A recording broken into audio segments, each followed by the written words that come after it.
হলেও ইসলামী বিশ্ববিদ্যালয় তার আপন রূপে ফিরেছে এবং সেখানে ইসলাম চর্চা করা যাচ্ছে। মহান রব্বে কারীমের দরবারে সেজন্য শুকরিয়া জানাচ্ছি, আলহামদুলিল্লাহ। শুকরিয়া জানাচ্ছি মাননীয় ভিসি মহোদয় সহ সংশ্লিষ্ট সকলকে, যাদের অক্লান্ত পরিশ্রমে আজকের এই প্রোগ্রাম পর্যন্ত এসেছে। আমাকে যে বিষয়টিতে কথা বলতে বলা হয়েছে সেটি হলো বৈশ্বিক চ্যালেঞ্জ মোকাবেলায় রাসূলুল্লাহ সাল্লাল্লাহু আলাইহি ওয়াসাল্লামের সুন্নাহ। সম্মানিত উপস্থিতি, প্রায় ১৫০০ বছর আগে যে মানুষটি পৃথিবীতে এসেছেন, পৃথিবী থেকে তিনি চলে যাওয়ার পর শত শত সহস্র বছর অতিক্রম হওয়ার পরও আজও তিনি প্রাসঙ্গিক।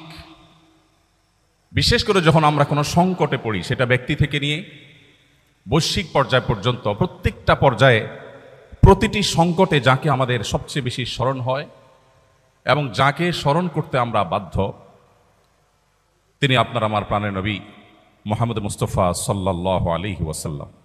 আজকের পৃথিবী যে সমস্ত সংকটগুলোর মধ্য দিয়ে তার সময় পার করছে, আমরা সবাই কম বেশি অবগত। এই সংকটগুলোকে আমরা যদি ভাগ করি তাহলে দেখা যাবে একদিক থেকে রাজনৈতিক এবং রাষ্ট্রীয় নেতৃত্বের চ্যালেঞ্জ, অপর দিক থেকে পরিবেশগত সমস্যা এবং পরিবেশের ভারসাম্যহীনতার চ্যালেঞ্জ, আরেক দিকে আমরা দেখি সামাজিক অস্থিরতা এবং অবিচারের চ্যালেঞ্জ। এর পাশাপাশি রয়েছে অর্থনৈতিক বৈষম্য এবং দারিদ্র্যের চ্যালেঞ্জ, তার সাথে রয়েছে স্বাস্থ্য সংকট এবং মহামারী সহ আরও বহুবিধ চ্যালেঞ্জ। রাজনীতি এবং রাষ্ট্রীয় নেতৃত্বের যে চ্যালেঞ্জগুলো, এগুলো আমরা যারা বাংলাদেশে জন্ম নিয়েছি এবং এখানে বেড়ে উঠেছি, এখানে বসবাস করছি, এগুলো আমাদের চাইতে বেশি বোধহয় পৃথিবীর খুব কম দেশের মানুষই উপলব্ধি করতে পারছে যে আজকের পৃথিবী কী কী চ্যালেঞ্জের মধ্য দিয়ে তার সময়গুলো পার করছে। আমাদের এখানে ক্ষমতার অপব্যবহার এটা নিত্য নৈমিত্তিক ব্যাপার। সবাই আমরা ক্ষমতার দাপট দেখাতে অভ্যস্ত। একই সাথে শোষণ এবং অস্থিতিশীলতা, রাজনৈতিক অস্থিতিশীলতা, এটা যেন আমাদের আজ প্রায় 50 বছর ধরে আমাদের আষ্টে পৃষ্ঠে মনে হয় লেগে আছে। এটা থেকে কোনোভাবে আমরা যেন বের হয়ে উঠতে পারছি না।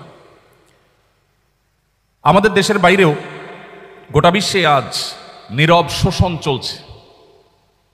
হয়তো পৃথিবীর কোনো এক অঞ্চল যারা অঢেল খনিজ সম্পদের মালিক, তারা শোষিত হচ্ছে পৃথিবীর উন্নত দেশগুলো দ্বারা।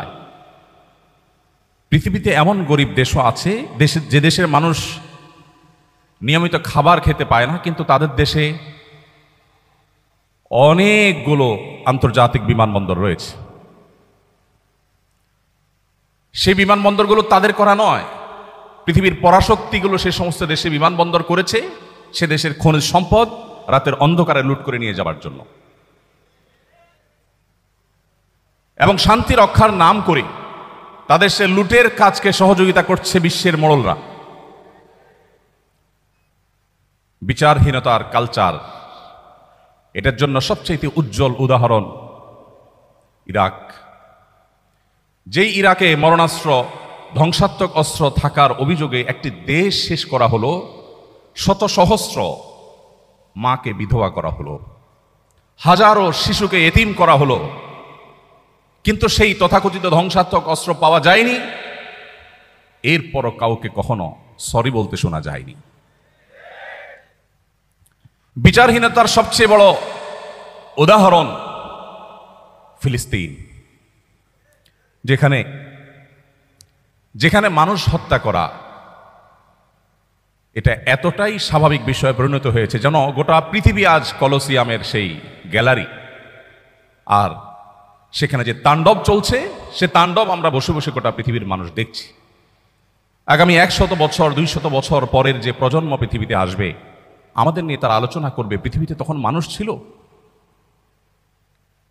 যাদের চোখের সামনে কুরে কুরে একটি জনপদের মানুষকে শেষ করে দেওয়া হয়েছে।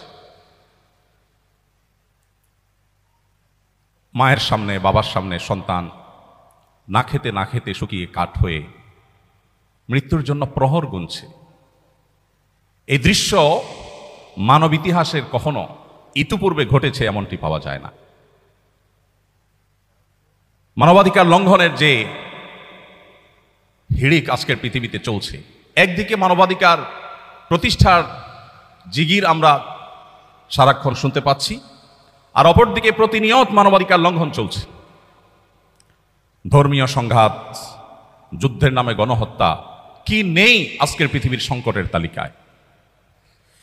এর বিপরীতে আমরা যদি রাসূল করিম সাল্লাল্লাহু আলাইহি সাল্লামের সুন্নাহ এবং তার সে মহান আদর্শকে সামনে রাখি, আমরা দেখতে পাই কোরআনে হাকিমে আল্লাহ রাব্বুল আলামিন সবচেয়ে বেশি সংখ্যকবার যে কয়েকটি নির্দেশ জারি করেছেন তার মধ্যে থেকে অন্যতম একটি নির্দেশ হলো আদল, কিসত, ইনসাফ প্রতিষ্ঠা করা। কোরআনে কারিমে শুধুমাত্র আদল শব্দটি বিভিন্নভাবে, এই মূলধাতু থেকে এই শব্দটি বিভিন্নভাবে কতবার ব্যবহৃত হয়েছে এ নিয়ে গবেষকদের মধ্যে নানাবিধ মত পাওয়া যায়।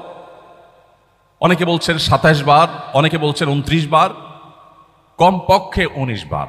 এর নিচে হওয়ার কোনো সম্ভাবনা না, বা এর কম হওয়ার কোনো সম্ভাবনা নেই। এর পাশাপাশি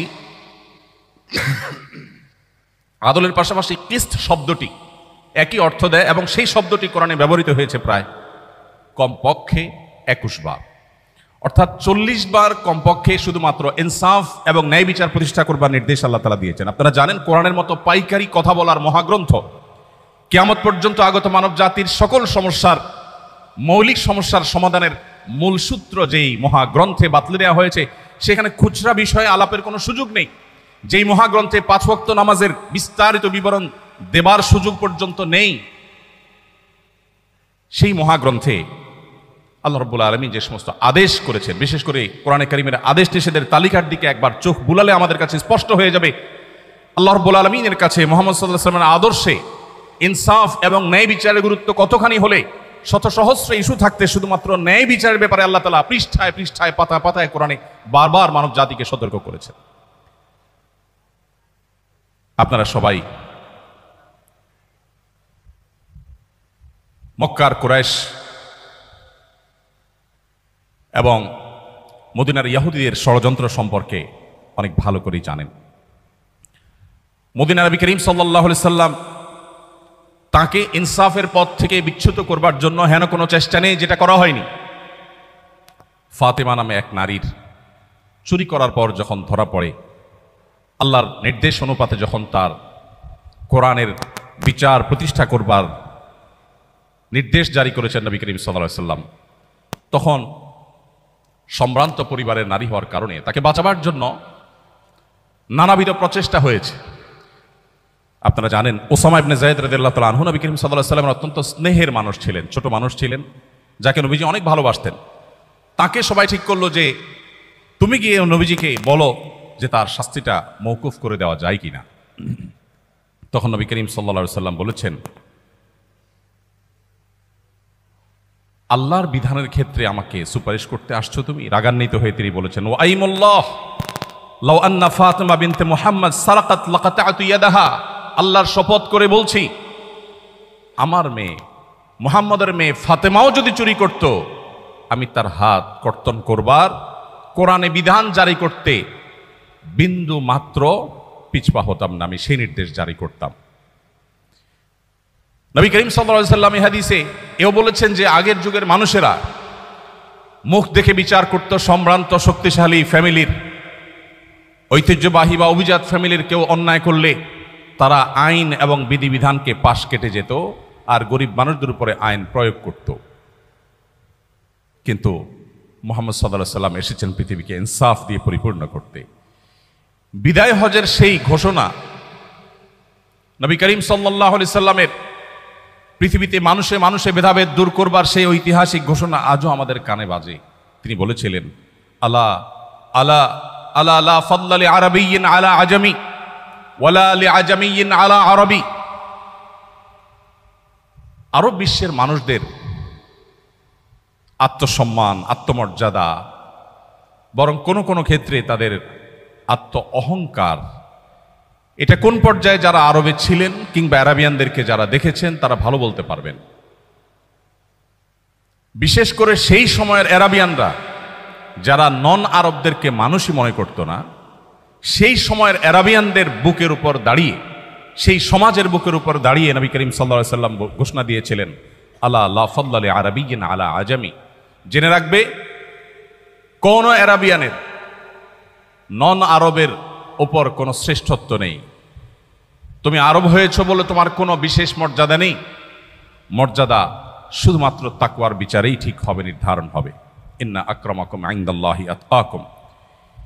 এভাবে প্রিয় নবী সাল্লাল্লাহু আলাইহি সাল্লাম পৃথিবীতে ইনসাফ, ন্যায় বিচার এবং অপশাসন, বিচারহীনতা, মুখ দেখে বিচারের এই কালচারকে তিনি এমনভাবে পরিবর্তন করেছেন যা আজকের পৃথিবীর কাছে সেটা সবচাইতে উজ্জ্বল উদাহরণ।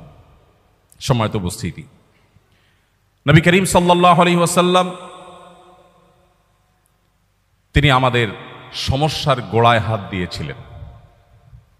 আজ রাজনৈতিক ক্ষমতার যে অপব্যবহার গোটা বিশ্বব্যাপী চলছে, এটির গোড়ায় হাত দিয়ে তিনি সমাধান করবার চেষ্টা করেছেন।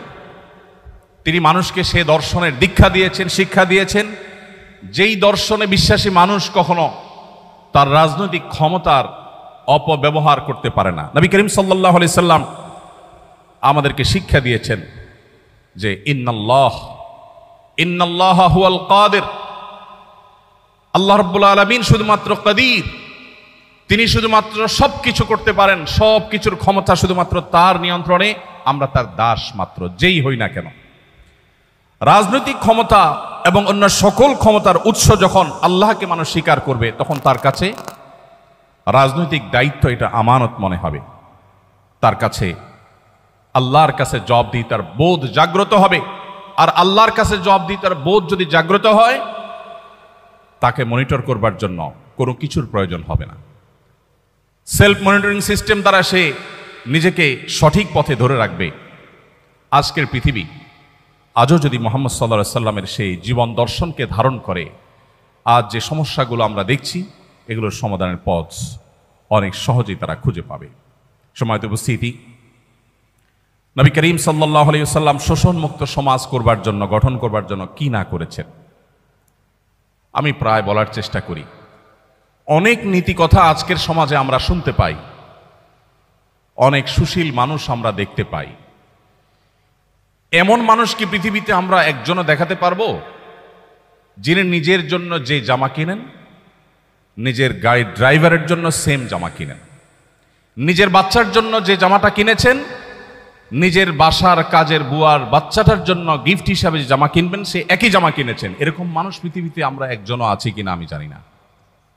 কিন্তু মুহাম্মদ সাল্লাল্লাহু আলাইহি সাল্লাম সেই মানুষ যিনি বলেছেন, ইখওয়ানুকুম খাওয়ালুকুম, তোমাদের অধীনস্থ মানুষেরা তোমাদেরই ভাই, তাদেরকে তোমাদের সাথে বসে খাওয়াও, তোমরা যা খাও তাদেরকে তাই খাওয়াও, তোমরা যা পরো তাদেরকে তাই পরিধান করাও।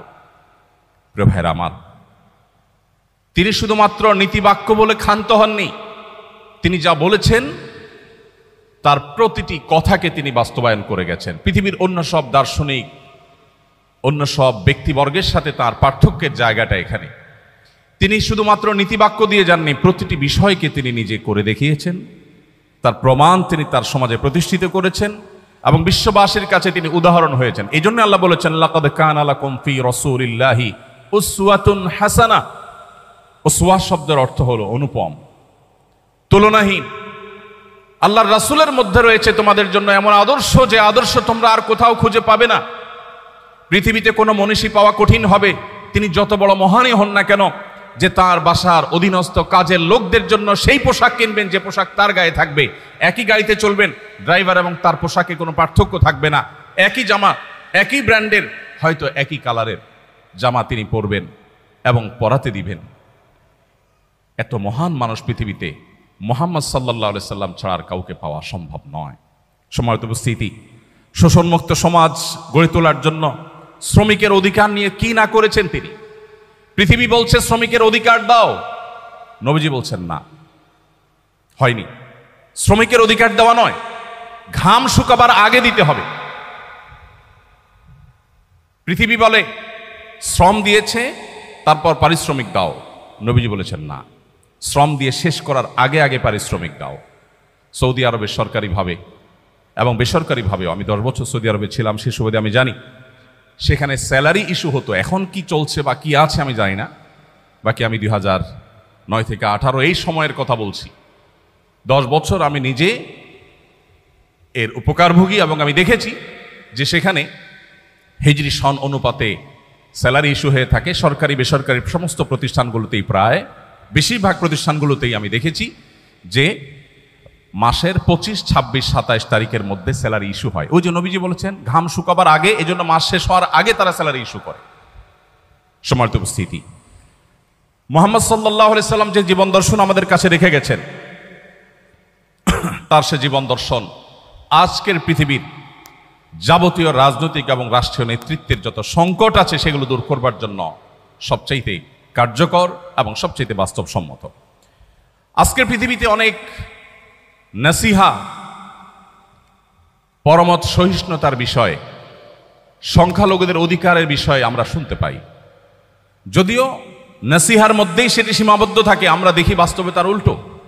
পৃথিবীর উন্নত অনেক দেশ আছে যে দেশগুলো আমাদের দেশে তথাকথিত সংখ্যালঘু নির্যাতনের কথা বলে আমাদেরকে চাপের মধ্যে রাখে। যদিও পৃথিবীতে সংখ্যালঘুদের অধিকারের ব্যাপারে বাংলাদেশের মানুষের মতো সচেতন, বাংলাদেশে মানুষের মতো সতর্ক এবং দায়িত্বশীল মানুষ পৃথিবীতে, পরের কথা, আমাদের সাবকন্টিনেন্টের আশেপাশের কোনো দেশের মধ্যেও নেই। আমি চট্টগ্রাম হাটাজারি মাদ্রাসায় পড়েছি। হাটাজারি মাদ্রাসায় যদি আপনি যান, আপনি দেখতে পাবেন এখনো 100 বছর ধরে ঠিক মাদ্রাসার মসজিদের ওয়াল ঘেঁষে সামান্য কয়েক মিটার দূরেই একটি মন্দির আছে। এই 100 বছরের ইতিহাসে কোনোদিন মন্দির থেকে একটি ইট মসজিদে যায়নি, মসজিদ থেকে একটা ইট মন্দিরে আসেনি। এর নাম বাংলাদেশ। সেই বাংলাদেশের মানুষকে সংখ্যালঘুদের অধিকার শেখাতে যারা আসে, তাদের চরিত্র আমরা খুব ভালো করে জানি। মুসলমানদের সাথে মুস্কি হেসে কথা বলে মুসলমানদের ধ্বংসের যাবতীয় আয়োজন করার এই কারিগরেরা আমাদেরকে আজ সবক দিতে আসে সংখ্যালঘুদের অধিকারের ব্যাপারে। আমরা সেই নবীর উম্মত যে নবী আমাদেরকে শিখিয়েছেন। আল্লাহ তাআলা কোরআনে বলেছেন, লা ইয়ানহাকুমুল্লাহু আনিল্লাযীনা লাম ইউকাতিলুকুম ফিদ-দীন ওয়া লাম ইখরিজুকুম মিন দিয়ারিকুম আন তাবাররুহুম ওয়া তুকসিতু ইলাইহিম ইন্নাল্লাহা ইউহিব্বুল মুকসিতিন। যে সমস্ত অন্য ধর্মাবলম্বী মানুষেরা তোমাদেরকে দেশান্তর করে দেয়নি, ধর্মযুদ্ধ চাপিয়ে দেয়নি, তোমাদের সাথে শান্তিপূর্ণ সহাবস্থান করছে, তোমরা তাদের সাথে সদাচরণ করতে, ন্যায়নিষ্ঠ আচরণ করতে আল্লাহ তোমাদের নিষেধ করেন না, বরং আল্লাহ তাআলা ন্যায়নিষ্ঠ আচরণকারীকে ভালোবাসেন। আমরা সেই ধর্মের অনুসারী, আমরা সেই নবীর উম্মত যার প্রতি এই আয়াত নাজিল হয়েছে। প্রিয় ভাইরা আমার, আমরা সেই নবীর উম্মত যে নবী সাল্লাল্লাহু আলাইহি সাল্লাম এমন জীবন দর্শন রেখে গেছেন, যে জীবন দর্শনে অন্য এবং ভিন্ন মতের মানুষদেরকেও আমাদের সহ্য করতে তিনি শিখিয়েছেন। তার ঐতিহাসিক মদিনা সনদের কথা আমরা কে না জানি, যে মদিনা সনদ আজও গোটা বিশ্বের মানুষের কাছে সবচেয়ে বড় রোল মডেল। ভিন্ন ধর্মের মানুষদেরকে কিভাবে অ্যাকোমোডেট করে একটি শান্তিপূর্ণ সমাজ গড়বার উদ্যোগ নিতে হয়, নবী করিম সাল্লাল্লাহু আলাইহি সাল্লামের এই সিদ্ধান্ত রাজনৈতিক অঙ্গনে সবচেয়ে বড় এবং সবচেয়ে পুরাতন মডেল। সম্মানিত উপস্থিতি, এর বাইরে নবী সাল্লাল্লাহু আলাইহি সাল্লামের রাজনৈতিক এবং রাষ্ট্রীয় যে সমস্ত সিদ্ধান্তগুলো ছিল, যে সমস্ত দর্শনগুলো ছিল, সেগুলো নিয়ে আলোচনা করা অনেক সময় সাপেক্ষ ব্যাপার। আমি আর সেদিকে যাচ্ছি না, শুধুমাত্র শেষের দিকে এসে বলছি, আজকে যুদ্ধের নামে যে গণহত্যা পৃথিবীতে চলছে, আমাদের দেশেও অনেককে দেখা যায় প্রিয় নবী মুহাম্মদ সাল্লাল্লাহু আলাইহি সাল্লামের চরিত্রে কালিমা লেপনের ব্যর্থ চেষ্টা তারা করেন। তারা নবী করিম সাল্লাল্লাহু আলাইহি সাল্লামকে এমনভাবে ফুটিয়ে তোলার, এমনভাবে উপস্থাপন করবার চেষ্টা করে যেন তিনি একজন যুদ্ধবাজ মানুষ ছিলেন, নাউজুবিল্লাহ। প্রিয় ভাইরা আমার, আপনারা নিশ্চয়ই জেনে থাকবেন নবী করিম সাল্লাল্লাহু আলাইহি সাল্লামের জীবনে যতগুলো যুদ্ধে, যতগুলো অভিযানে তিনি অংশগ্রহণ করেছেন, তার নেতৃত্বে যতগুলো যুদ্ধ হয়েছে, সাকুল্যে সবগুলো যুদ্ধে দুই পক্ষের যে মানুষ মারা গেছেন, উভয় পক্ষের, মুসলিমদের এবং শত্রুপক্ষের উভয় পক্ষের যে মানুষগুলো মারা গেছেন, রণাঙ্গনে যুদ্ধে মারা যাওয়া মানুষের সংখ্যা প্রায় 400-র কাছাকাছি। ইহুদিদের প্রতি তাদের বিশ্বাসঘাতকতার শাস্তি স্বরূপ নবী করিম সাল্লাল্লাহু আলাইহি সাল্লাম যে মৃত্যুদণ্ডের নির্দেশ দিয়েছিলেন, সেখানে কিছু মানুষ মারা গেছে যারা মূলত সম্মুখ যুদ্ধে রণাঙ্গনে মারা যাওয়া মানুষদের কাতারে পড়ে না, সেজন্য তাদেরকে আমি বাদ রেখে বলছি। আজকের পৃথিবীতে কোনো একটা এলাকার পার্লামেন্ট মেম্বার নির্বাচিত হওয়ার জন্য শুধুমাত্র অগণিত মানুষকে জীবন দিতে হয়। দুটি বিশ্বযুদ্ধে মিলিয়ন মিলিয়ন মানুষকে প্রাণ দিতে হয়েছে। আর মুহাম্মদ সাল্লাল্লাহু আলাইহি সাল্লামের আদর্শকে পৃথিবীতে প্রতিষ্ঠিত করবার জন্য সাকুল্যে প্রায় মাত্র 400 মানুষকে রণাঙ্গনে জীবন দিতে হয়েছে উভয় পক্ষের। এরপরে মুহাম্মদ সাল্লাল্লাহু আলাইহি সাল্লামকে যারা যুদ্ধবাজ মানুষ হিসেবে দেখাবার চেষ্টা করে, তাদের চাইতে জ্ঞান পাপী আর কেউ হতে পারে না। সম্মানিত উপস্থিতি, মুহাম্মদ সাল্লাল্লাহু আলাইহি ওয়াসাল্লাম তার যুদ্ধের যে নীতি ছিল, দু একটি পয়েন্ট আপনাদের জানা বিষয়গুলো আপনাদের সাথে শেয়ার না করে আমি পারছি না। আজ বলা হয় আজকের পৃথিবী সভ্য পৃথিবী, বলা হয় আজকের পৃথিবী মানবিক পৃথিবী, বলা হয় আজকের পৃথিবী মানবাধিকারের পৃথিবী, বলা হয় আজকের পৃথিবী নারী অধিকার আদায়ের পৃথিবী। মুহাম্মদ সাল্লাল্লাহু আলাইহি সাল্লাম যখন নারী অধিকার নিয়ে কথা বলেছেন, তখন নারী অধিকার নিয়ে কথা বলাটা ফ্যাশনের বিষয় ছিল না, আজকে যেমনটি ফ্যাশনের বিষয়ে পরিণত হয়েছে। আজকে কেউ নারী অধিকার নিয়ে সচেতন মানে সে খুব সময় সচেতন মানুষ। তার জন্য পৃথিবীর হাজারো সংগঠন, হাজারো প্রতিষ্ঠান তার পাশে এসে দাঁড়াবে, এবং এটা একটা ফ্যাশনের বিষয় হয়ে গেছে যে নারী সচেতন, নারী অধিকার সচেতন। নবী করিম সাল্লাল্লাহু আলাইহি সাল্লাম সেই সমাজের বুকের উপর দাঁড়িয়ে নারী অধিকার কথা বলেন না, নারী অধিকারকে প্রতিষ্ঠা করেছেন যেই সমাজে বাবা নিজের কন্যাকে জীবন্ত পুঁতে ফেলত শুধুমাত্র কন্যা হওয়ার অপরাধে। নবীজি সাল্লাল্লাহু আলাইহি সাল্লাম সেই সমাজের বুকের উপর দাঁড়িয়ে বলেছেন, কোনো ব্যক্তি যদি দুটি কন্যা সন্তানের বাবা মা হয় এবং তাদের সঠিক লালন পালন করে, তাদের জান্নাতের দায়িত্ব আমি নিলাম। প্রিয় ভাইরা আমার, কোরআন এবং হাদিসের কোথাও আমি পাই না 1 ডজন বা হাফ ডজন ছেলের বাবা হলে, ছেলের মা হলে তার জন্য জান্নাতের বারান্দায়ও যাওয়ার সুযোগ আছে, এরকম কোনো হাদিস আমার জানা নেই। কিন্তু কন্যা সন্তানের ব্যাপারে নবী সাল্লাল্লাহু আলাইহি সাল্লাম এই কথা বলেছেন। কোরআনে কারিমে আপনারা জানেন সূরাতুন নিসা আছে, সূরাতুর রিজাল নাই। পুরুষদের সূরা বলতে সূরা নাই, কিন্তু নারীদের সূরা বলতে সূরা আছে। সেই জাতিকে যদি নারী অধিকার শেখাতে আসে, তার চাইতে বড় দুর্ভাগ্যের বিষয় আর কিছু হতে পারে না। প্রিয় ভাইরা আমার, নবী করিম সাল্লাল্লাহু আলাইহি সাল্লাম রণাঙ্গনে নারীকে, শিশুকে, বৃদ্ধকে, এমনকি অন্য ধর্মাবলম্বী যারা উপাসনায় রত, তার খলিফার নির্দেশ ছিল সেখানে কোনো আঘাত যেন কেউ না করে। আজকের 2025-এর পৃথিবীতে দাঁড়িয়ে অনেক কথা বলা যায়। আপনি 1500 বছর আগের পৃথিবীতে যদি যান, তখন এই কথাগুলো কারোর মাথায় কল্পনায়ও হয়তো আসেনি, বলা তো দূরের কথা। আর নবী সাল্লাল্লাহু আলাইহি সাল্লাম, বিশ্বনবী, তিনি শুধুমাত্র বলেননি, তিনি এই কথাগুলোকে প্রতিষ্ঠিত করে গেছেন। শুধুমাত্র উহুদ যুদ্ধের একটি ঘটনা বলে পারছি না। এক সাহাবীকে নবী করিম সাল্লাল্লাহু আলাইহি সাল্লাম নিজের তরবারিটা তুলে দিলেন, যাও রণাঙ্গনে ঝাঁপিয়ে পড়ো। তিনি তরবারি হাঁকাতে হাঁকাতে যুদ্ধ করছেন। হঠাৎ করে দূর থেকে মনে হলো কোনো একজন প্রতিপক্ষের যোদ্ধা কাউকে ধরাশয়ী করেছে বা কিছু একটা করছে। তিনি দৌড়ে সেখানে গেলেন, যে দেখতে পেলেন একজন নারী, যিনি একটি লাশের সাথে এমন আচরণ করছেন যেটি কোনো মানুষ সহ্য করতে পারে না। আপনারা সবাই কম বেশি জানেন। লাশের বিকৃতির এই ঘটনা দেখে, সেই লাশ মুসলমানের লাশ দেখে ওই সাহাবী টকবগে জ্বলে উঠলেন, তরবারি বের করলেন। যখন তাকে আঘাত করতে যাবেন, হঠাৎ তিনি থমকে দাঁড়ালেন, কারণ তিনি পরবর্তীতে বলেছেন, এই তরবারি তো মুহাম্মদ সাল্লাল্লাহু আলাইহি সাল্লামের তরবারি। তিনি কোনোদিন কোনো নারীর গায়ে কখনো ফুলের টোকা দেননি। এই নারী যত বড় অপরাধী করুক না কেন, অন্তত মুহাম্মদ সাল্লাল্লাহু আলাইহি সাল্লামের তরবারি দিয়ে তাকে আঘাত আমি করতে পারি না। আপনি কোথায় পাবেন সেই জীবন আদর্শ? কোথায় পাবেন সেই মহান ব্যক্তিত্ব? প্রিয় ভাইরা আমার, আমাদের নবী করিম সাল্লাল্লাহু আলাইহি সাল্লাম তো সেই মানুষ, যে মানুষ রাষ্ট্রীয় নেতৃত্ব এবং রাজনৈতিক যে চ্যালেঞ্জ আছে, সেই চ্যালেঞ্জগুলো মোকাবেলা করার জন্য শুধুমাত্র নীতি কথা বলেননি। আপনারা সবাই জানেন, তিনি বিছানায় শুয়েছেন, পিঠে দাগ পড়ে গেছে, তাকে মায়া করে বলা হলো, আপনার জন্য একটু নরম বিছানার ব্যবস্থা করি। তিনি বলেছেন, না, প্রয়োজন নেই। তখনকার পারস্য সম্রাট, রোমান সম্রাট, আশপাশের সম্রাটদের যে জীবনযাপনের, তাদের যে কালচার ছিল, কৃষ্টি ছিল, তাদের যে শৌখিন লাইফস্টাইল ছিল, তার তুলনায় মুহাম্মদ সাল্লাল্লাহু আলাইহি সাল্লামের সাদাসিধা জীবন মানব ইতিহাসে হয়তো দুই একটা খুঁজে পাওয়া যাবে, কিন্তু সামগ্রিকভাবে তার তুলনা পৃথিবীতে দেওয়ার মতো কোনো মানুষ আপনি পাবেন না। আজকের পৃথিবী যুদ্ধের নামে যে সমস্ত গণহত্যা করছে, এবং সে সমস্ত গণহত্যা দেখে পৃথিবীতে যারা এখনো পর্যন্ত নিষ্ক্রিয় নীরব দর্শকের ভূমিকা পালন করছে, বরং অনেক ক্ষেত্রে সেটাকে সমর্থন জানাচ্ছে, এই মানুষগুলোই আজ আমাদেরকে সবচেয়ে বেশি মানবতা, মানবাধিকারের সবক শিখিয়ে থাকে।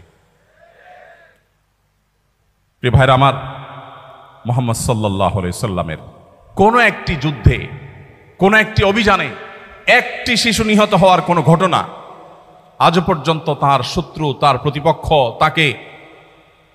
তাকে দু চোখে দেখতে পারেন এমন কোনো ইতিহাসবিদ আজও পর্যন্ত উল্লেখ করতে পারে নাই। এরপরেও আজ আমরা অনেক মুসলিমরা পর্যন্ত বিভ্রান্তিতে পড়ে যাই। চকচকে তকতকে পরিবেশ দেখে, আজকের পৃথিবী দেখে অনেকেই নিজের ঈমান নিয়ে সন্দিহান হয়ে পড়েন। মুসলমানদের নানা দিক থেকে অধঃপতন এবং পিছিয়ে পড়া দেখে আমরা অনেকে বিভ্রান্তির মধ্যে পড়ে যাই। সন্দেহাতীতভাবে কিয়ামতের আগে যে ফিতনাগুলো পতিত হওয়ার কথা নবীজি বলেছিলেন, এগুলো তার মধ্যে থেকে একটি। অতএব আজও আমাদেরকে বৈশ্বিক চ্যালেঞ্জ মোকাবেলার জন্য ফিরে যেতে হবে মুহাম্মদ সাল্লাল্লাহু আলাইহি সাল্লামের সিরাতে, তার জীবন দর্শনে এবং তার আদর্শের কাছে। আজকে পৃথিবীতে যে পরিবেশগত সমস্যা, সংকট চরম আকার ধারণ করেছে, আপনারা সবাই কম বেশি জানেন। আপনি ইউরোপে, আমেরিকাতে, পশ্চিমে গেলে নিশ্চয়ই দেখবেন যে পরিবেশ বান্ধব করার জন্য তাদের হেন কোনো চেষ্টা নাই, তারা করছে না। অথচ উন্নতির নামে, জীবনকে সহজ করবার নামে মানব সভ্যতার ধ্বংস ডেকে আনতে পারে এরকম বহুবিধ কাজ আমরা করেছি। এখন সেই আমরা আজ পরিবেশের ভারসাম্যহীনতাকে দূর করবার জন্য আমরা সংগ্রাম করে চলেছি। পানির অপচয়, এটা তো এখন ফ্যাশনের ব্যাপার।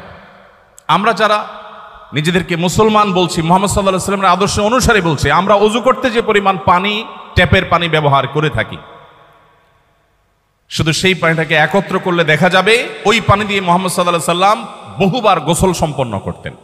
তার গোসলে কি পরিমাণ পানি লাগতো হাদিসে সেটা এসছে, নিশ্চয়ই আপনারা জানেন। তিনি ওযুতে কি পরিমাণ পানি ব্যবহার করতেন, কতটুকু পানি বরাদ্দ করতেন, সেটাও হাদিসে এসেছে। আমাদের ওযুতে, বিশেষ করে ট্যাপ ছেড়ে দিয়ে যখন আমরা ওযু করি যে পরিমাণ পানি ব্যবহার করি, তার বহুবার গোসলেও এত পানি দরকার হতো না। নবী করিম সাল্লাল্লাহু আলাইহি সাল্লাম পানি অপচয় সম্পর্কে যখন নিষেধাজ্ঞা আরোপ করেছেন, সতর্ক করেছেন, কেউ যখন বলল, হে আল্লাহর রাসূল, আমরা যখন সমুদ্রে থাকি, নৌকায় বা জাহাজে থাকি, তখনও কি পানি ব্যবহারের সময় আমাদেরকে হিসাব করতে হবে? সেখানে তো পানির কোনো অভাব নেই। নবীজি বলেছেন, হ্যাঁ, সেখানেও তোমাকে পানি ব্যবহারে মিতব্যয়ী হতে হবে। প্রিয় ভাইয়ের আমার, নবী করিম সাল্লাল্লাহু আলাইহি সাল্লামের প্রত্যেকটা বিষয়কে আমরা 2025-এর পৃথিবীতে বসে আলোচনা করছি, পর্যালোচনা করছি। 1500 বছর আগের পৃথিবীতে ফিরে গিয়ে তারপর কল্পনা করা এবং মূল্যায়ন করা, পর্যালোচনা করা যে সেই সমাজের বুকে এটা বলাটা কেমন ছিল। আজকের পৃথিবী পরিবেশ দূষণ করে গোটা পৃথিবীকে বাস অযোগ্য করে ফেলেছে, আমরা করে ফেলেছি। এরপর আমরা এখন পরিবেশ রক্ষার কথা বলছি। মুহাম্মদ সাল্লাল্লাহু আলাইহি সাল্লাম যখন পরিবেশ রক্ষার পরে সচেতনতা সৃষ্টি করেছেন, তিনি যখন মানুষকে অ্যাওয়্যার করেছেন, মানুষকে সচেতন করেছেন, পৃথিবী পরিবেশের এই সংকটের মধ্যে ছিল না, আমরা সবাই কম বেশি জানি। তিনি বলেছেন, আপনারা সবাই নিশ্চয় জানবেন, নবী সাল্লাল্লাহু আলাইহি সাল্লামের হাদিস, তোমার হাতে যদি কোনো গাছের চারা থাকে, এদিকে ইসরাফিল আলাইহিস সালামকে সিংহা ফুৎকার দিতে তুমি দেখো, যিনি সিংহা ফুৎকার দেওয়ার প্রস্তুতি নিয়েছেন, এখনই ফুৎকার দিবেন, যাতে গোটা পৃথিবী সৃষ্টি জগতের সবকিছু তোলার মতো উঠতে থাকবে, গাছপালা কিছুই থাকবে না। এরকম পরিস্থিতিতেও তোমার হাতে থাকা গাছের চারাটা তুমি রোপণ করে দাও। পৃথিবীর কোন মনীষী এমন অসাধারণ এবং এমন জীবনমুখী, বাস্তবমুখী শিক্ষা এবং নির্দেশনা দিয়েছেন? প্রিয় ভাইরা আমার, তিনি যখন আমাদেরকে বলেছেন, ইয়াকুমুল জুলুস আলাত তারিক, তোমরা কেউ পথে ঘাটে বসবে না, রাস্তায় বসবে না, রাস্তা দখল করবে না, তখন কিন্তু রাস্তায় যানজটের সমস্যা সৃষ্টি হয়নি। সেই 1500 বছর আগের পৃথিবীতে, মক্কাতে মানুষই ছিল হাতে গোনা কয়েকজন। রাস্তায় যানজট হওয়ার কথা মানুষ স্বপ্নে কোনোদিন ভাবেও না যে রাস্তায় কোনোদিন যানজট হতে পারে। সেই সময় তিনি বলে গেছেন, ইয়াকুমুল জুলুস আলাত তারিক, তোমরা কেউ রাস্তা দখল করতে যাবে না, খবরদার। আজ ঢাকা শহরে যখন ফুটপাত দখলের মহোৎসব চলে, রাস্তাঘাট দিয়ে আমরা চলাফেরা করতে যখন পারি না, অসুবিধা তৈরি হয়, এই হাদিসকে সামনে রাখলে মনে হয় নবীজি মনে হয় আজকে আমাদের ঢাকা শহরকে লক্ষ্য করে, আমাদেরকে লক্ষ্য করে মনে হয় হাদিস বলেছেন, অথচ তিনি বলেছেন 1450 বছর আগে। প্রিয় ভাইরা আমার, এই জন্য আজকের পরিবেশ সংশ্লিষ্ট যত সংকট আছে সেগুলো মোকাবেলার জন্য নবী সাল্লাল্লাহু আলাইহি সাল্লামের আদর্শের চর্চার কোনো বিকল্প নেই। একটি বিষয় আমি বিশেষভাবে উল্লেখ করতে চাই, হাদিসটি আমরা সবাই কম বেশি জানি। নবী সাল্লাল্লাহু আলাইহি সাল্লাম বলেছেন ঈমানের 70 শাখা আছে। আদনাহা ইমাতাতুল আযা আনিত তরিক, ঈমানের সবচেয়ে সাধারণ শাখা হলো পথ পরিষ্কার করা। পথ পরিষ্কার করা ঈমানের অঙ্গ। অথচ আমরা যারা 5 ওয়াক্ত নামাজ পড়ি সে মুসলমানরাও অন্যের ফেলে দেয়া ময়লা আবর্জনা বা মানুষের কষ্টের কারণ হতে পারে সেরকম কোনো কিছু থেকে রাস্তাকে পরিচ্ছন্ন করা, রাস্তায় পরিচ্ছন্নতা অভিযানে সামিল হওয়া, এটাকে ইবাদত হিসাবে গণ্য করা, সওয়াবের কাজ হিসাবে গণ্য করার নজির খুব কম আছে। আমরা সুন্নাহ ফাউন্ডেশন থেকে অনেক দিন থেকে ভাবছি সারা দেশে ইমামদের জন্য কয়েকটি কম্পিটিশনের অ্যারেঞ্জ করব। তার মধ্যে থেকে একটি থাকবে কোন ইমাম তার মসজিদ এরিয়াকে সবচেয়ে সুন্দর, সবচেয়ে ক্লিন, পরিচ্ছন্ন করতে পারেন ইমামের নেতৃত্বে মুসল্লিদেরকে সাথে নিয়ে। কারণ আমার রাসূল তো আমাকে পথ পরিষ্কার আলাদা নির্দেশ করেছেন এবং এটা একটা আমল, এটা একটা সওয়াবের কাজ। আমরা যদি ঢাকা শহরের 1 কোটি মানুষ মাত্র 10 মিনিট সময় হাতে নিয়ে আমরা যদি ঢাকা শহরকে পরিচ্ছন্ন করতে যাই, আমার তো মনে হয় ঢাকা শহরের কোনো ময়লা আবর্জনা কোনো কিছুই অবশিষ্ট থাকার কথা নয়। প্রিয় ভাইরা আমার, মহানবী সাল্লাল্লাহু আলাইহি সাল্লাম পরিবেশকে সুন্দর রাখবার জন্য যে নির্দেশনা দিয়েছেন সেটা কোনো অথরিটি নির্ভর নয়, প্রত্যেকটা মানুষের সেলফ মোটিভেশনের জন্য তিনি নির্দেশনা জারি করেছেন। সময় তো ভাইরা আমার, এটা কি প্রশ্ন তো সহ? ওকে, জি ঠিক আছে, ধন্যবাদ। সময় তো উপস্থিতি, সামাজিক অস্থিরতা এবং অবিচার আজ চরমে। আমরা কে না জানি আইন শৃঙ্খলা চকচকে তকতকে দেখি পৃথিবীর অনেক দেশে, যেটা দেখে আমাদের মনে হয় যে বাহ কত সুন্দর তারা সভ্য হয়ে গেছেন। সন্দেহাতীতভাবে অ্যাপ্রিসিয়েট করার মতো অনেক কিছু আছে, কিন্তু এর পেছনের যে আমাদের অজানা ইতিহাস, অজানা ঘটনাবলী বা অজানা অধ্যায় আছে সেটাও আমাদের আমলে আনা উচিত এর সঠিক পর্যালোচনা করবার জন্য। আজ পৃথিবীর সবচেয়ে উন্নত অংশ মনে করা হয় যে দেশ বা যে দেশগুলোকে, সেখানে বর্ণবাদ এখনো এতটা শক্তিশালী যে এখনো পর্যন্ত কৃষ্ণাঙ্গদেরকে দিনের আলোতে পায়ের নিচে পাড়া দিয়ে মেরে ফেলা হচ্ছে, গোটা পৃথিবী দেখছে। এখনো প্রতিনিয়ত শুধুমাত্র ভিন্ন বর্ণের হওয়ার কারণে নানা রকম বৈষম্যের শিকার হতে হচ্ছে। প্রিয় ভাইরা আমার, মুহাম্মদ সাল্লাল্লাহু আলাইহি সাল্লাম যে জীবন দর্শন আমাদের সামনে রেখে গেছেন, সেখানে আমরা কে না জানি বেলাল হাবশী রাদিয়াল্লাহু তাআলা আনহু সুদূর ইথিওপিয়ার সেই টিগ্রে অঞ্চলের হাবসি ভিলেজ থেকে আগত, কোথায় সে ইথিওপিয়া আফ্রিকার আর কোথায় সে মক্কা, সেখান থেকে আগত কৃতদাস বেলাল হাবশী রাদিয়াল্লাহু তাআলা আনহু, তাকে এত মর্যাদা মুহাম্মদ সাল্লাল্লাহু আলাইহি সাল্লাম দিয়েছেন যে তাকে তিনি তার মুয়াজ্জিন ঘোষণা করেছেন। নবীজির সময়কার মুয়াজ্জিন আর আজকে আমাদের সমাজের মুয়াজ্জিন এক নয়। আমরা জানি আমাদের সমাজে মুয়াজ্জিন খুবই সাধারণ একজন মানুষ হয়ে থাকেন, সমাজে তার তেমন কোনো মর্যাদা থাকে না। মুহাম্মদ সাল্লাল্লাহু আলাইহি সাল্লামের সমাজের মুয়াজ্জিন ছিলেন সানি ইমাম, ইমামের পর যার মর্যাদা, আর ইমাম যিনি রাষ্ট্রনায়ক তারপরে যার অবস্থান, তার মর্যাদা কতখানি থাকতে পারে তা বলার অপেক্ষা রাখে না। যে মানুষটিকে মক্কার মানুষেরা নির্যাতন নিষ্পেষণ করেছিল, মুহাম্মদ সাল্লাল্লাহু আলাইহি সাল্লাম তাকে সে মর্যাদা দিয়েছেন। সময়ত ভাইরা, বর্ণ বৈষম্য দূর করবার জন্য নবী করিম সাল্লাল্লাহু আলাইহি সাল্লাম বিদায় হজের ভাষণে বারবার করে বিভিন্ন অ্যাঙ্গেল থেকে মানুষকে সতর্ক করেছেন, সচেতন করেছেন। নারী অধিকার প্রতিষ্ঠা করার জন্য বলেছেন ফাস্তাউসু বিন নিসাই খায়রা, নারীদের ব্যাপারে তোমরা আমার কাছ থেকে ওসিয়ত গ্রহণ করো, আমি ওসিয়ত করে যাচ্ছি তাদের ব্যাপারে সদাচরণ, তাদের ব্যাপারে দায়িত্বশীল আচরণ করবার জন্য তোমরা সদা প্রস্তুত থাকবে। আল্লাহ বলেছেন ওয়া আশিরুহুন্না বিল মারুফ, সংসার করতে হলে সুন্দর এবং সঠিকভাবে যথাযথভাবে ন্যায়সঙ্গতভাবে সংসার করবে। খবরদার তাদেরকে সংসারে আটকে রেখে বৈবাহিক জীবনে তাদেরকে আবদ্ধ করে রেখে জুলুম করবে, সেই ইখতিয়ার তোমাকে দেওয়া হয়নি। সময়ত ভাইরা, আজ বর্ণবাদের বিরুদ্ধে হয়তো সবাই কথা বলবে, কিন্তু মুহাম্মদ সাল্লাল্লাহু আলাইহি সাল্লাম শুধু কথা বলেন নাই, তিনি বেলালে হাবশিকে এমন জায়গায় বসিয়েছেন যে জায়গায় বসানোর ফলে সমাজের কেউ বর্ণবাদ নিয়ে টু শব্দ করবার মতো সাহস দেখায়নি।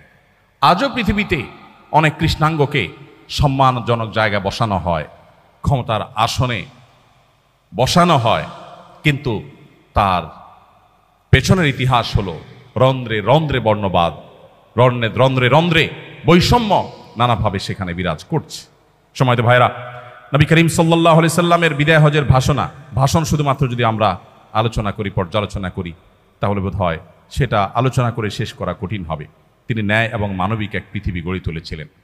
তার পৃথিবীতে, তার সমাজে, তার আদর্শের মধ্যে যারা গড়ে উঠেছেন, তার নেতৃত্বে যারা গড়ে উঠেছেন, বেড়ে উঠেছেন, মানব ইতিহাসে ইনসাফের যে উদাহরণ তারা তৈরি করেছেন, এটা বোধহয় মানব ইতিহাসে আর কখনো ফিরে আসবে না। আজকের পৃথিবী আবার যদি তাকে চর্চা করে, তাকে অনুসরণ করে, আজকে যে সামাজিক অস্থিরতা আমরা দেখতে পাচ্ছি, যে অবিচার দেখতে পাচ্ছি, সেটা পরিপূর্ণভাবে নির্মূল করা সম্ভব। সম্মানিত উপস্থিতি, নবীজি সাল্লাল্লাহু আলাইহি সাল্লামের জীবনের কোন অধ্যায় রেখে কোন অধ্যায় নিয়ে আমরা কথা বলবো? তিনি যখন মক্কা বিজয় করলেন, যে মানুষগুলো মক্কা থেকে তাকে চরম অপমানিত করে, লাঞ্ছিত করে, কষ্ট দিয়ে বিদায় করেছে, বিতাড়ন করেছে, তিনি যখন মক্কায় ফিরে আসলেন, তিনি সেই মানুষ যিনি বললেন, লা তাসরিবা আলাইকুমুল ইয়াউম, আজ তোমাদের কাছ থেকে কোনো প্রতিশোধ গ্রহণ করা হবে না, সবাইকে সাধারণ ক্ষমা ঘোষণা করা হলো। উল্লেখযোগ্য কোনো রক্তপাত ছাড়াই তিনি মক্কা বিজয় করলেন। যে বিশাল বহর নিয়ে তিনি এসেছেন মক্কা বিজয়ের সময়, সে বহর দেখে মক্কার মুশরিকেরা সবাই ভড়কে গিয়েছিল। না জানি আজকে কি ম্যাসাকারটা হয়ে যায়। ধৈর্য এবং সহিষ্ণুতার যে উদাহরণ তিনি রেখেছেন, সেটা শুধুমাত্র তার কথার মধ্যে নয়, তার কাজের মাধ্যমে তিনি বাস্তবায়ন করেছেন। আজকের পৃথিবীতে সেজন্য কথার ফুলজড়ি নয়, বাস্তব উদাহরণ হওয়া মানুষদের জীবনী আমাদের চর্চা করতে হলে মুহাম্মদ সাল্লাল্লাহু আলাইহি সাল্লামকে সর্বাগ্রে আমাদেরকে চর্চা করতে হবে, অধ্যয়ন করতে হবে। আজকের যে অর্থনৈতিক বৈষম্য এবং দারিদ্র্যের চ্যালেঞ্জ আজকের পৃথিবীতে আমরা দেখতে পাচ্ছি, বেকারত্ব, ভোগবাদ মানুষকে কুরে কুরে খাচ্ছে, ধ্বংসের শেষ প্রান্তে নিয়ে যাচ্ছে, আমরা সম্পদের অসম বন্টন দেখতে পাচ্ছি।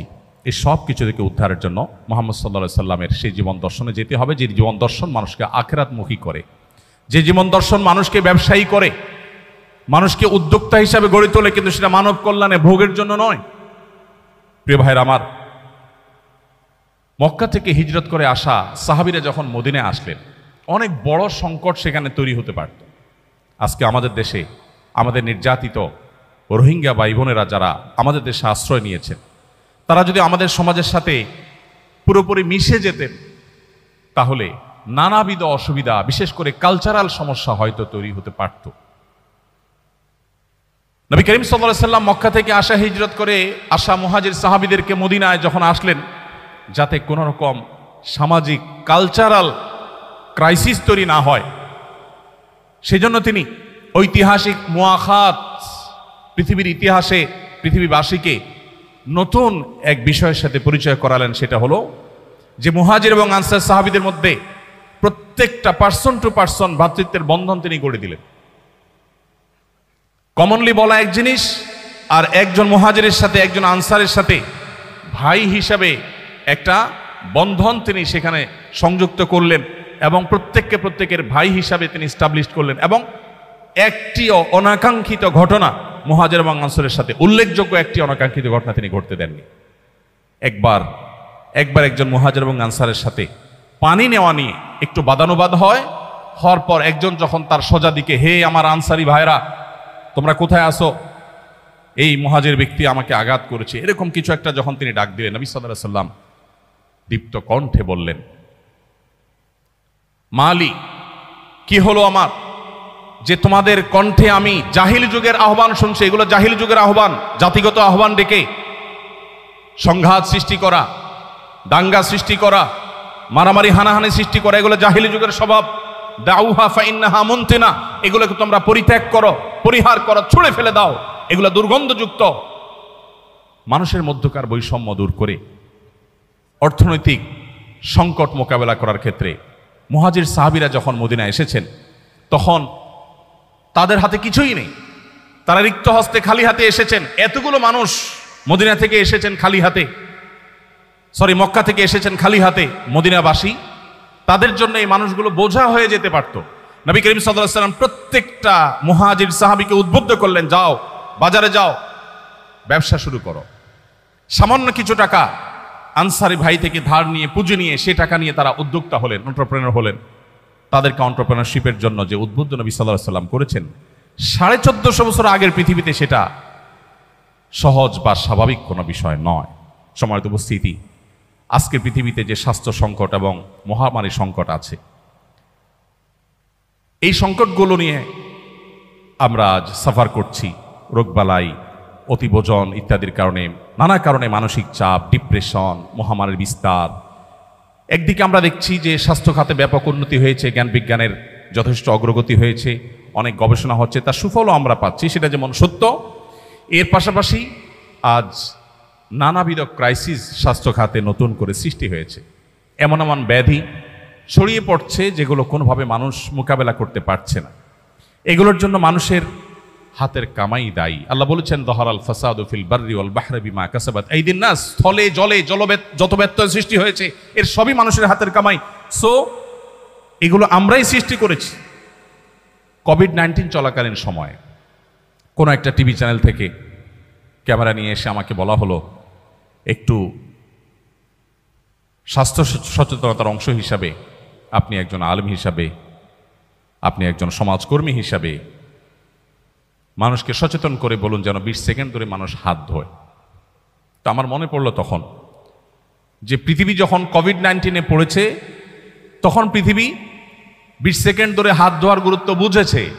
আমার নবী করিম সাল্লাল্লাহু আলাইহি ওয়াসাল্লাম তো 1500 বছর আগেই আমাকে বলেছেন, দিনে কমপক্ষে 5 বার উভয় হাত 3 বার করে ধোয়ার জন্য। 3 বার যদি একজন মানুষ তার 2 হাতকে ভালো করে ধোয় এবং দলে, আমার তো মনে হয় 20 সেকেন্ডের বেশি সময় ধরে ধোয়া হবে, ডলা হবে, এবং সেটা দিনে কমপক্ষে 5 বার, এর বেশিও হতে পারে।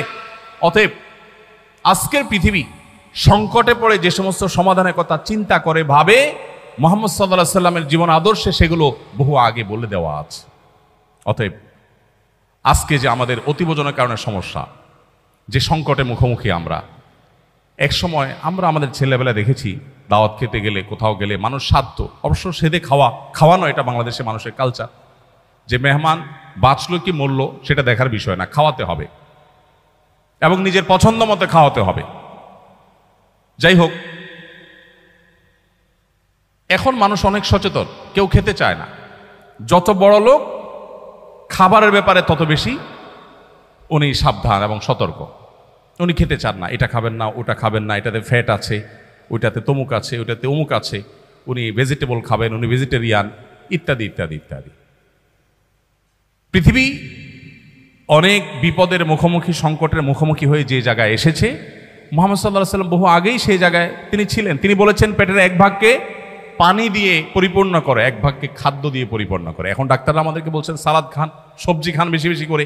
তো নবীজি যে পানি দিয়ে পরিপূর্ণ করতে বলেছেন, আপনার সবজি বা সালাদ জাতীয় যে খাবারগুলো আছে এগুলো সবগুলোই তো পানি জাতীয় খাবার। তো নবীজি তো বলেছেন 1/3 সেগুলোকে বরাদ্দ রাখার জন্য, আর 1/3 সলিড খাবার দেওয়ার জন্য, আর 1/3কে খালি রাখার জন্য। তো নবীজির সেই কথায় আমরা এসেছি, কিন্তু বহুকাল পরে, বহু ক্রাইসিসের পরে। সময়ত উপস্থিতি, এভাবে আজকের বৈশ্বিক চ্যালেঞ্জগুলো মোকাবেলার জন্য মুহাম্মদ সাল্লাল্লাহু আলাইহি সাল্লামের জীবন দর্শন, তার সুন্নাহ, সেগুলো যদি আমরা আলোকপাত করি তাহলে হয়তো আলোচনা করে শেষ করা যাবে না। প্রয়োজন সেগুলোর বাস্তবায়ন। আমার খুব কষ্ট হয়, দুঃখ হয় যখন কোনো অমুসলিম প্রধান দেশে যাই এবং সেখানে বেড়ে ওঠা শিশুরা, তরুণরা কখনো মিথ্যা বলে না, কখনো প্রতারণা করে না, কখনো তারা কাউকে ধোঁকা দেয় না, কারোর পারতপক্ষে ক্ষতি করে না। অন্য ধর্মাবলম্বী হয়েও যখন তারা এই সমস্ত গুণাবলী অর্জন করেছে এটি শুনতে পাই, তখন মুসলিম হিসাবে আমার লজ্জা হয়, অনুতাপ হয়। আমরা তো সেই নবীর উম্মত ছিলাম, যে নবীর কাছে যুদ্ধ চলাকালে প্রতিপক্ষের পশুপালনের দায়িত্বে থাকা মানুষটা বিপুল পরিমাণ পশু সম্পদ নিয়ে পশু চড়াতে চড়াতে নবীজির দলে এসে ভিড়ে গিয়েছে। এরপর নবীজির সাথে সাক্ষাৎ করে বলছেন, হে আল্লাহর রাসূল, আমি আপনার প্রতি ঈমান এনেছিলাম, কিন্তু ওদের মাঝে থাকার কারণে প্রকাশ করতে পারিনি, এখন আমি চলে এসেছি, আপনি আমাকে বরণ করুন। নবীজি তাকে বরণ করেছেন, কিন্তু তার সাথে থাকা ছাগলগুলো, ছাগলের পাল এবং পশু সম্পদকে তিনি বরণ করেননি। তিনি বলেছেন, এগুলো ফেরত দিয়ে আসো, এগুলো তোমার জন্য হালাল নয়, আমাদের জন্য হালাল নয়। আমরা সেই নবীর উম্মত যে নবী মক্কা থেকে রাতের আধারে জীবন বাঁচাবার, ইমান বাঁচাবার প্রয়োজনে আল্লাহর নির্দেশে হিজরত করে তাকে মদিনায় চলে যেতে হচ্ছে। ওই মুহূর্তে আলীকে ডেকে বলছেন, আলী, এই স্বর্ণ মুদ্রার প্যাকেট অমুকের, এই রৌপ্য মুদ্রা এটা তমুক অমুসলিমের মুশরিকের, যে তাকে হয়তো আঘাত করেছে। তিনি মক্কা ছেড়ে যখন চলে যান রাতের আধারে, তখনও তার কাছে রাখা আমানতগুলোকে আলীকে বুঝিয়ে দিয়ে বলেছেন, 3 দিন তুমি অবস্থান করবে এবং প্রত্যেকটা পাওনা প্রাপকের কাছে যার যার জিনিস যারা আমার কাছে আল আমিন বিশ্বাসী হিসেবে আমার কাছে জমা রেখেছিল তাদের সম্পদ পৌঁছে দিবে, তারপর তুমি হিজরত করবে। আমরা সেই নবীর উম্মত, কিন্তু আজ তার জীবন দর্শন নিয়ে আমরা গর্ব করি, আমরা আলোচনা করি, আমরা সেমিনার সিম্পোজিয়াম করি, আমাদের বাস্তব জীবনে সেগুলোকে আমরা বাস্তবায়ন করি না। এর চেয়ে দুর্ভাগ্যজনক বিষয় আর কিছু হতে পারে না। আমার খুব কষ্ট হয় যখন উন্নত দেশগুলোতে দেখি মানুষ সন্ধ্যার পর পর রাতের প্রথম প্রহরে ঘুমিয়ে পড়ে, ভোরে উঠে কাজ শুরু করে। আমার কষ্ট হয় এই জন্য যে আমি তো সেই নবীর উম্মত যে নবীজি সম্পর্কে তার সহধর্মিনী আমাদের মা আয়েশা রাদিয়াল্লাহু তাআলা আনহা বলেছিলেন, নাহান নবী সাল্লাল্লাহু আলাইহি সাল্লাম আনিস সামুরি বাদাল আয়েশা, নবীজি এশার পরে কথাবার্তা বলা অপছন্দ করতেন, খুবই অপছন্দ করতেন। তিনি এশার পরে কথা বলতে পছন্দ করতেন না, এশার পরপর তিনি ঘুমিয়ে যেতেন। কারণ নবী সাল্লাল্লাহু আলাইহি সাল্লাম ইয়াকরাহু নওম ক্বাবলা আয়েশা ওয়াল হাদিস বাদা, নবীজি এশার আগে ঘুমানো অপছন্দ করতেন, আর এশার পরে ঘুম ছাড়া অন্য কোনো আড্ডাবাজি অপছন্দ করতেন। স্বামী স্ত্রীর একান্ত আলাপচারিতা ছাড়া অন্য কোনো কথা তিনি এশার নামাজের পরে অ্যালাউ করতেন না। সময়ত ভাইরা, আজকের উন্নত পৃথিবীগুলো, আজকের উন্নত দেশগুলো, উন্নত পৃথিবী আজ নবী সাল্লাল্লাহু আলাইহি ওয়াসাল্লাম সে সমস্ত সুন্নতে জ্ঞাতসারে কিংবা অজ্ঞাতসারে অনুসরণ করে তারা উন্নতির চরম শিখরে পৌঁছে গেছে। আমরা কিন্তু আজ অবনতির দিকে যাচ্ছি।